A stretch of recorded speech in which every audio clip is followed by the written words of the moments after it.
আয়াত ৩৩।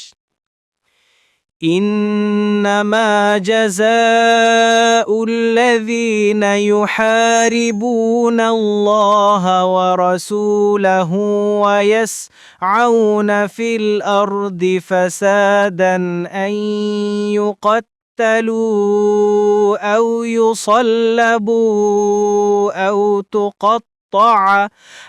تقطع أيديهم وأرجلهم من خلاف أو ينفوا من الأرض ذلك لهم خزي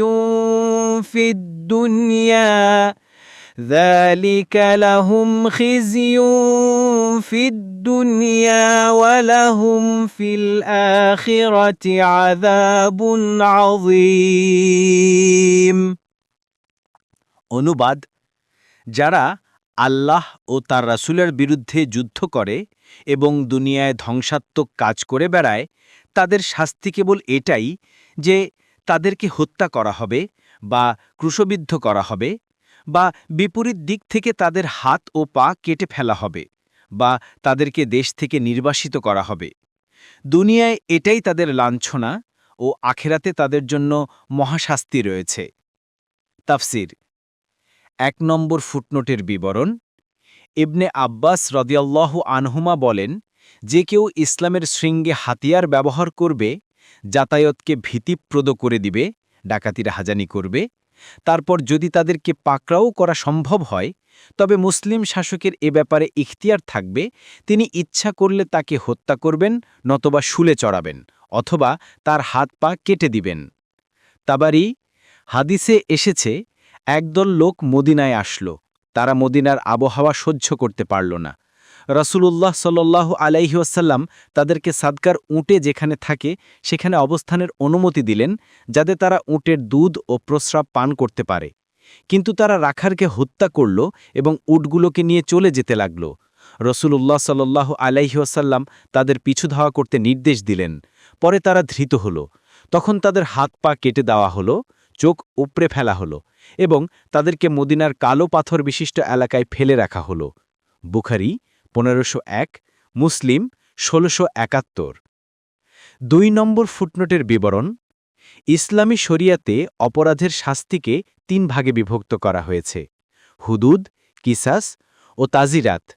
তন্মধ্যে যেসব অপরাধের শাস্তি কুরআন ও সুন্নাহ নির্ধারণ করে দিয়েছে তা হচ্ছে হুদুদ ও কিসাস। পক্ষান্তরে যেসব অপরাধের কোনো শাস্তি কুরআন ও সুন্নাহ নির্ধারণ করেনি, বরং বিচারকদের অভিমতের উপর ন্যস্ত করেছে, সেসব শাস্তিকে শরীয়তের পরিভাষায় তাজিরত তথা দণ্ড বলা হয়। কুরআনুল কারীম হুদুদ ও কিসাসের পূর্ণ বিবরণ ব্যাখ্যা সহকারে নিজেই বর্ণনা করে দিয়েছে, আর দণ্ডনীয় অপরাধের বিবরণকে রাসূলের বর্ণনা ও সমকালীন বিচারকদের অভিমতের উপর ছেড়ে দিয়েছে। বিশেষ বিশেষ অপরাধ ছাড়া অবশিষ্ট অপরাধসমূহের শাস্তির কোনো পরিমাণ নির্ধারণ করেনি, বরং বিচারকের অভিমতের উপর ছেড়ে দিয়েছে। বিচারক স্থান, কাল ও পরিবেশ বিবেচনা করে অপরাধ দমনের জন্য যেরূপ ও যতটুকু শাস্তির প্রয়োজন মনে করবেন ততটুকুই দেবেন। আলেমরা বলেন, কোরআনুল কারীম যেসব অপরাধের শাস্তিকে আল্লাহর হক হিসেবে নির্ধারণ করে জারি করেছে সেসব শাস্তিকে হুদুদ বলা হয়, এবং যেসব শাস্তিকে বান্দার হক হিসেবে জারি করেছে সেগুলোকে কিসাস বলা হয়। কিসাসের শাস্তি হুদুদের মতোই সুনির্ধারিত। প্রাণের বিনিময়ে প্রাণ সংহার করা হবে এবং জখমের বিনিময়ে সমান জখম করা হবে। কিন্তু পার্থক্য এই যে হুদুদকে আল্লাহর হক হিসেবে প্রয়োগ করা হয়। সংশ্লিষ্ট ব্যক্তি ক্ষমা করলেও তা ক্ষমা হবে না। কিন্তু কিসাস এর বিপরীত। কিসাসে বান্দার হক প্রবল হওয়ার কারণে হত্যা প্রবল হওয়ার পর হত্যাকারীকে নিহত ব্যক্তির উত্তরাধিকারীর এখতিয়ারে ছেড়ে দেওয়া হয়। সে ইচ্ছা করলে কিসাস হিসেবে তাকে মৃত্যুদণ্ডও করাতে পারে। জখমের কিসাচ তদ্রূপ। পক্ষান্তরে যেসব অপরাধের শাস্তি নির্ধারণ করেনি সে জাতীয় শাস্তিকে বলা হয় তাজির তথা দণ্ড। শাস্তির এ প্রকার ৩টির বিধান অনেক বিষয়েই বিভিন্ন। তন্মধ্যে তাজির বা দণ্ডগত শাস্তিকে অবস্থানুযায়ী লঘু থেকে লঘুতর, কঠোর থেকে কঠোরতর এবং ক্ষমাও করা যায়। এ ব্যাপারে বিচারকদের ক্ষমতা অত্যন্ত ব্যাপক। কিন্তু হুদুদের বেলায় কোনো বিচারকই সামান্যতম পরিবর্তন লঘু অথবা কঠোর করার অধিকারী নয়। স্থানকাল ভেদেও এতে কোনো পার্থক্য নেই।